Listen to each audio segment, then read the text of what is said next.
We going on a history hunting trip on a Sunday? Act like you know me. An excellent excerpt that's going to give us context for today by Colson Whitehead in his book, The Colossus of New York, where he talks about New York being millions of cities in one. Your New York is not your mama's New York, will not be your children's New York.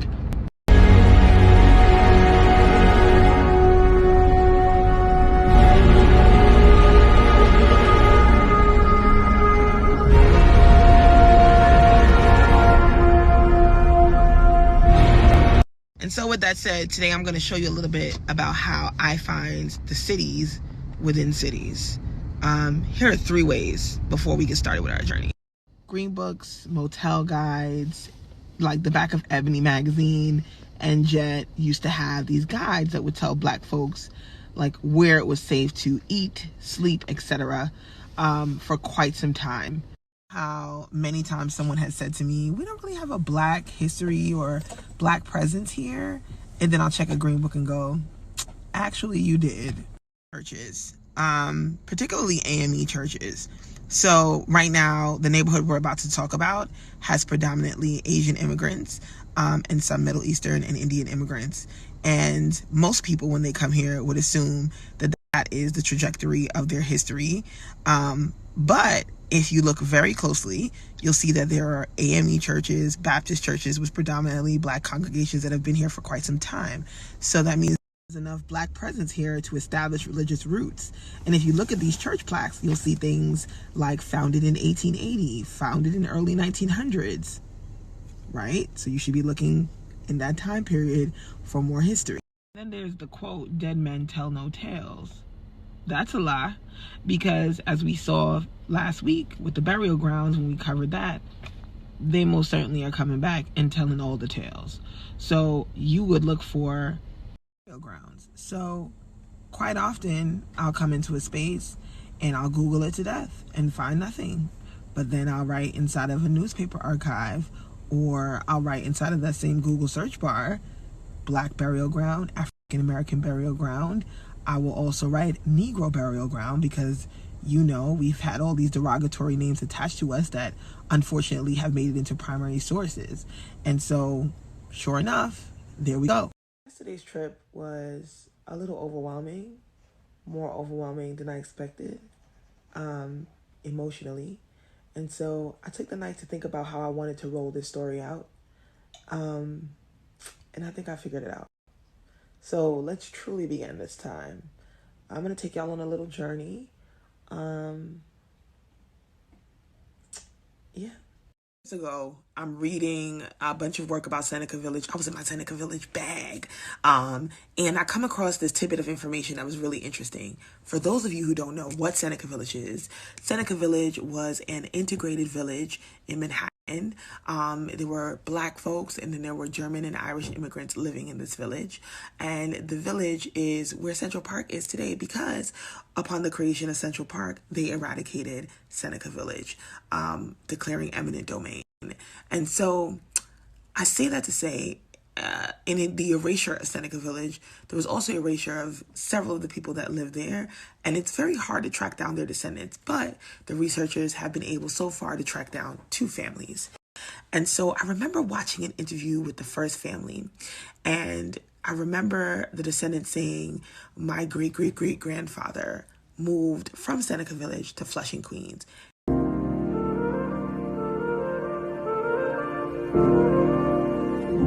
Remember going like on a quick Google search and like saying, oh, the Lewis Latimer house is there, religious freedom with the abolitionists and the Quakers. Like there's a lot of like black history in that regard there. But I also remember quickly glancing a place called Black Dublin, and I was like, huh, what's that? And I decided to not really go deep until I had a chance to do a research in person, because y'all know how I am. Like, I have to be on site and reading the materials. I want all of the feels. I want all the layers. And boy, did I get them.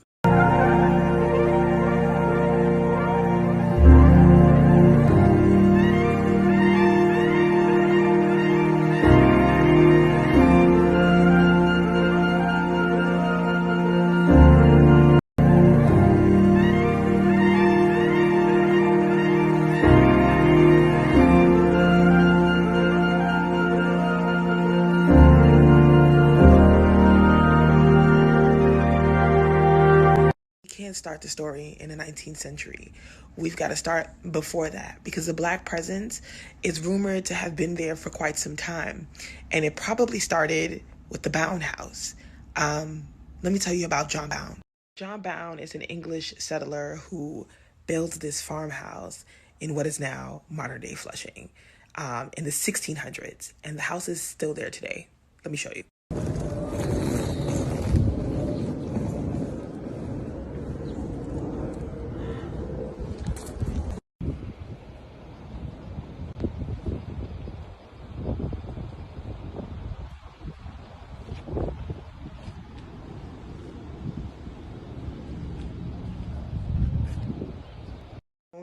Who founded the home is known for his fight in court for religious freedom. At the time, the governor, Peter Stuyvesant, in the 1600s, was like, no, we're not practicing Quaker religion here. And homeboy was like, yes, we are. And also, they can meet in my home. And what they did was they exiled John. And after 30 years, he actually returned back to his home in Flushing. But they exiled this man to the Netherlands, right? But even though that's what he's known for, a lot of people don't know that his descendants lived in that house from the time it was established in the 1600s all the way to the 1940s. And a whole lot of activity happened there. But the one activity that I really want to focus on is the Underground Railroad. Because the descendants live there for so long and they start marrying other people with other last names, you have different families that are in the house throughout the generations. And so now in the 1800s, we have the Parsons family because Mary Bound descended of John Bound. So now this descendant of John Bound, Mary Bound, marries a Samuel Parsons. So her name is now Mary Bound Parsons. And she and her husband, Sammy, they are abolitionists to the T. And they have 3 kids who are hardcore abolitionists as well. And one of those kids is a young son named William Parsons. Remember that name, William Parsons. This house has 350 years of archives. They're searching through the archives recently, and they come across this letter. But here's the transcribed version.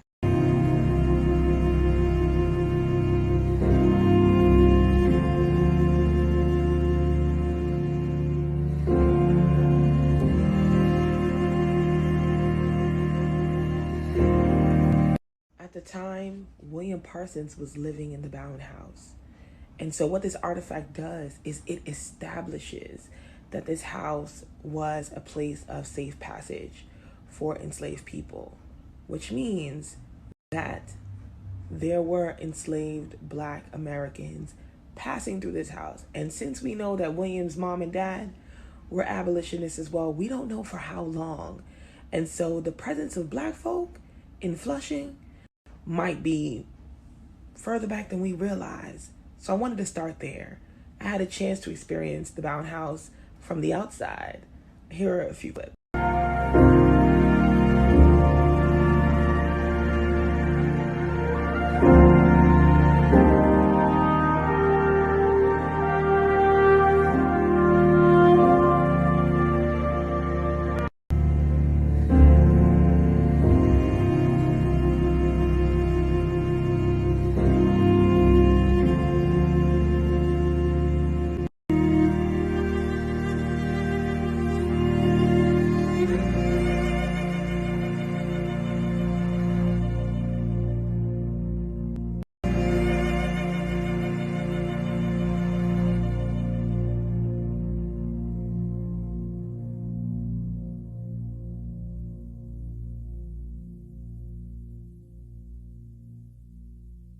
Now we're going to get into how I utilize one of those skills I talked about at the beginning of these stories, which is looking for a burial ground.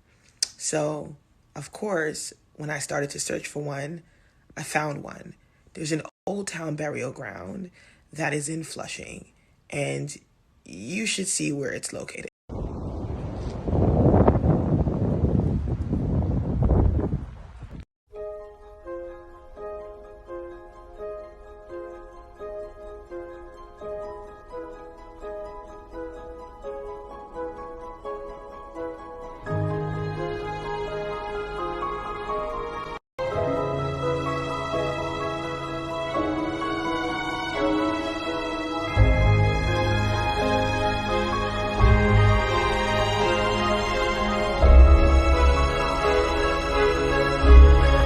This is why I go and see places in person, because the proximity tells a different story than I would have garnered if I looked this up online, right? So the Flushing Cemetery, which was established in the 1850s, is across the street. But the old town Flushing burial ground, which was the public burial ground, primarily used for those who were sick, Black or Native American. It was first used during a time where people were getting sick from cholera. And then it was used for Black and Native Americans. And this was like not even a decade before the Flushing Cemetery was created, and then used well after the Flushing Cemetery was created, lets me know that this area has a segregated history as it relates to burying their dead. And it is something that is not explicitly stated in any historical documents, but I can see from the proximity and from the founding years that this is a practice that is clearly meant to separate races.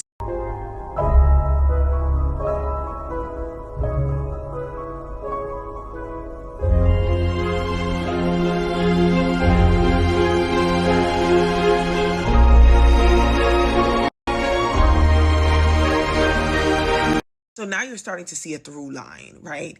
You have enslaved people coming through this area, potentially through the Underground Railroad. We have an artifact that documents an enslaved person coming through in the 1850s. So we know that they're there, right? We have a differentiated or segregated, rather, public burial ground. And so now I'm like, okay, so if I'm an enslaved person that decides to stay in Flushing, or if I migrate here as a free Black person, where did I go? And so most of the time when I have this question, I end up at skill 2, the church. Is there an AME church in this location? Is there a church with a Black history? And sure enough, there was one. So I didn't have to look far for an AME church, because when I was reading about the old burial ground, I found out that the first phase of burials were people that were sick. But then I found out the second phase of burials came from a Macedonia AME church that had been established in downtown Flushing, in the heart of downtown Flushing, right, which is really the start of Black Dublin, in 1811.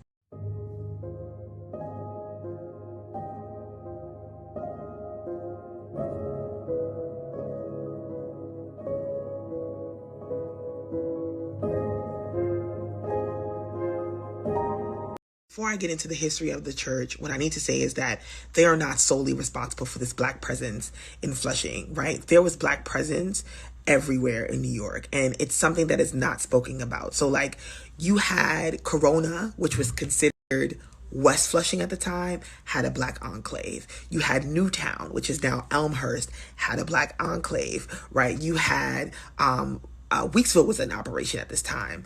That's a Black enclave. Carsville, which is like East New York, Brownsville-ish, right? Black enclave. And so you have all of these Black spaces where people are thinking, oh, maybe I'll move to Flushing to establish something new. And why would they be thinking that? Because the Quakers were about it.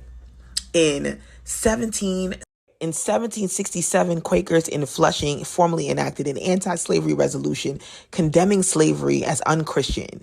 In 1771, Quakers in the province of New York disowned members who refused to manumit their slaves. This time, New York is still debating whether or not they want to end slavery, and Flushing is filled with Quakers. Then this is where I got it from, this book about Weeksville. And so if you're a Black person and you hear that there is an area where everybody there is like, we are anti-slavery, we're running underground railroads, if you come here, you will be safe, where you gonna go? So you might have been in another Black enclave and said, you know what, I've had it. I'm headed to Flushing.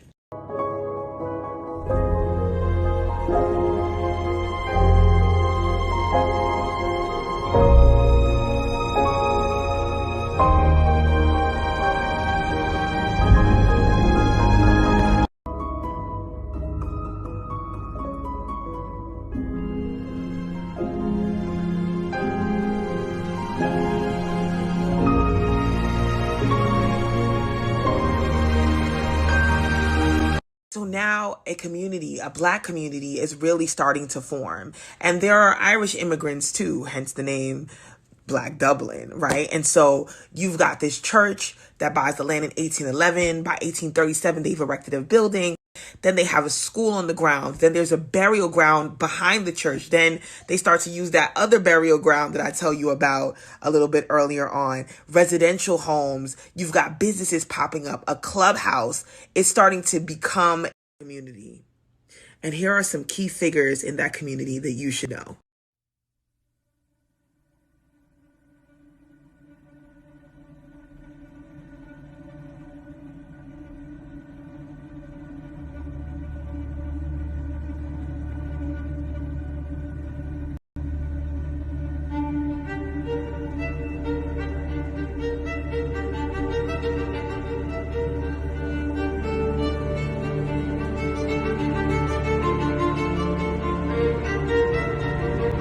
I'm actually really fascinated with Mary's story because she left her husband, who was in London at the time that she died, $50, but made the biggest donation ever recorded by a black person to Tuskegee at the same time. She said, 50,000 for you, $50 for you. No, it was 38,000, but still, you get the joke. Establish some of the older historical figures. I'd like to talk about a recent figure who did an oral history project with the Queen's Library. And actually, I'm going to let him tell you some of his story himself.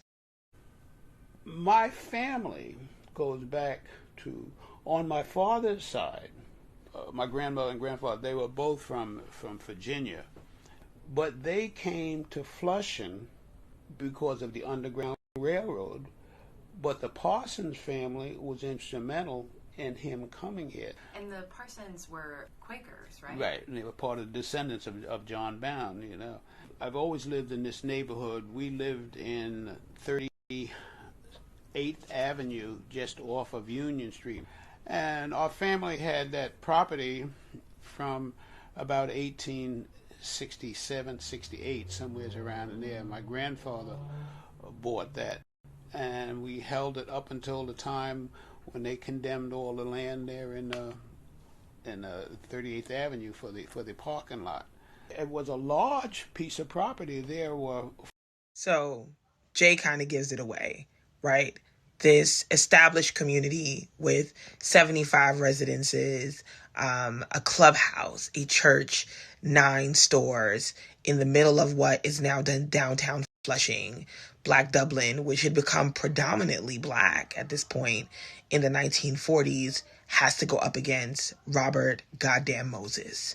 And if you don't know who that is, he is a developer who is absolutely horrid.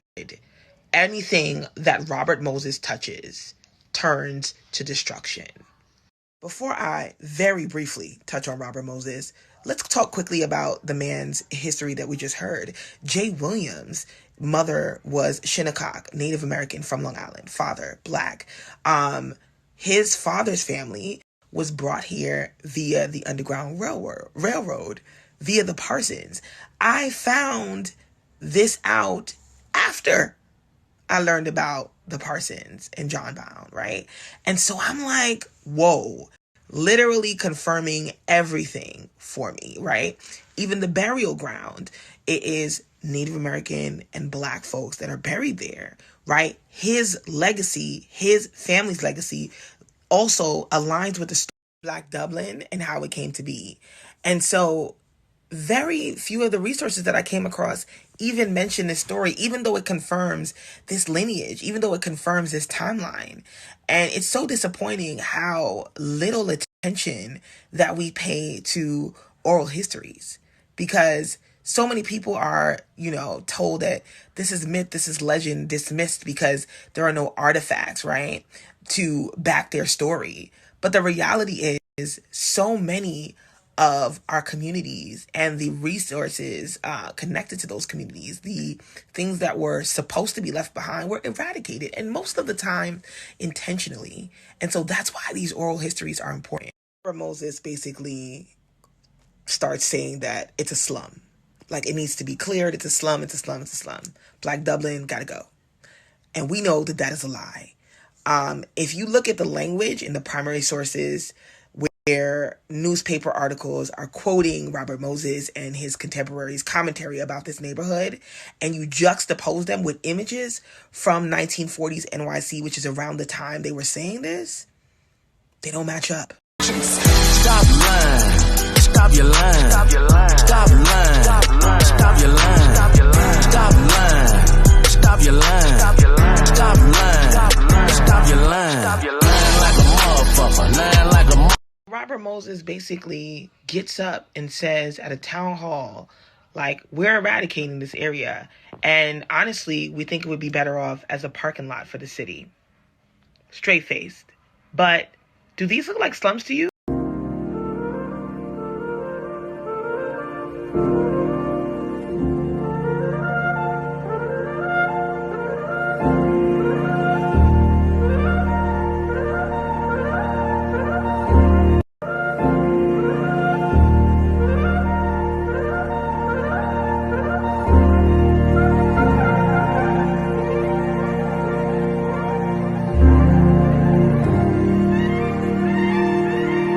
In 1953, they start demolishing homes and businesses in Black Dublin. Like 75 homes, 9 businesses, the clubhouse, etc. The only thing standing is the AME church, and they had to fight to survive. They basically had to fight and tell Moses and his team that they were sacred ground because they had a burial ground there. And that's the only reason they were able to stay. But everything else was gone. And the residents, 70% of them, were sent over to live in NYCHA's housing projects, specifically designed to push us into.